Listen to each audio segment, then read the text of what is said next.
నా ప్రియమైన బిడ్డా, నా మాటలు జాగ్రత్తగా ఆలకించుము. నేను ఎన్నిసార్లు చెప్పినా నీవు అర్థం చేసుకోవడం లేదు. చిన్న తప్పే కదా, పెద్ద తప్పు కాదు కదా, పెద్ద తప్పైతే పాపం కాని చిన్న తప్పు పాపము కాదు కదా అని నీవు అనుకుంటావు. చిన్న తప్పు అయినా పెద్ద తప్పు అయినా తప్పు తప్పే కదా. అది తల్లిదండ్రులైన ఆదాము అవ్వలు కూడా అదే చేశారు.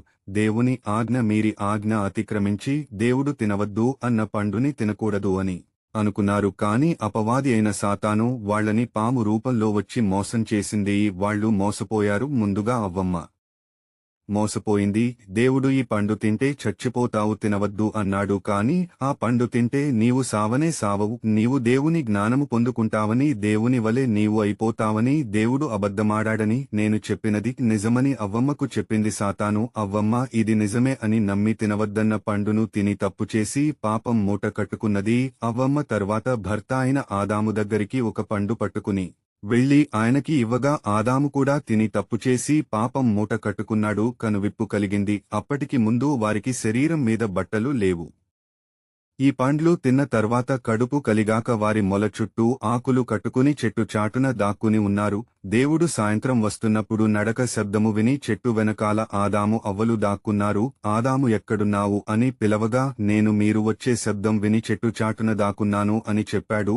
ఆదాము అయ్యో ఎంత పెద్ద తప్పు చేశారు, ఎందుకు చేశారు, ఎవరు చేయించారు అని ఆదామును ప్రశ్నించగా అప్పుడు ఆదాము నన్ను నాకు భార్యగా ఇచ్చిన నా భార్య ఆ పండు తినమని ఇచ్చింది, తిన్నాను. తర్వాత అవమ్మా నిన్ను ఎవరు తినమన్నారు ఆ పండును అని అడగగా నన్ను ఈ సర్పము తినమని అని అంటే ఒకళ్ల మీద ఒకళ్ళు ఆ తప్పును తప్పుపుచ్చుకోవడానికి నెట్టుకున్నారు. కాని వారి తప్పు చేసి పాపం మూట కట్టుకున్నారు. అందువలన వారిద్దరినీ ఏదోను తోట నుండి బయటకు గెంటివేశాడు.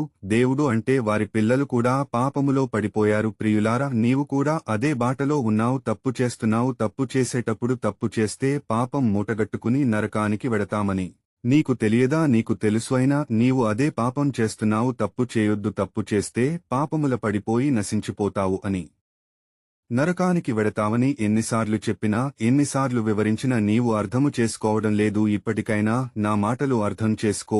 నీవు మీ కుటుంబము నా సన్నిధికి అంటే పరలోక రాజ్యము రావాలని నేను ఈ మాటలు నీకు తెలియజేస్తున్నాను. ఈ రోజు నుండి నేను చెప్పినట్లు జాగ్రత్తగా వినుము. పరిశుద్ధ గ్రంథములోని వాక్యమును వినుము. చీరపుత్రుడైన యేసు జ్ఞాన గ్రంథము 5వ అధ్యాయము 14 మరియు 15వ వచనములు. నీవు శాడీలు చెప్పుటలో దిట్టవనిపించుకోవలదు, నీ నాలుకతో ఉచ్చులు పన్నవద్దు. దొంగలు అవమానమునకు గురియైనట్లే అసత్యవాదులు తీవ్రనెందుకు రులగుదురు. పెద్ద తప్పులను చిన్న తప్పులను మానుకొనుము. ఆమెన్.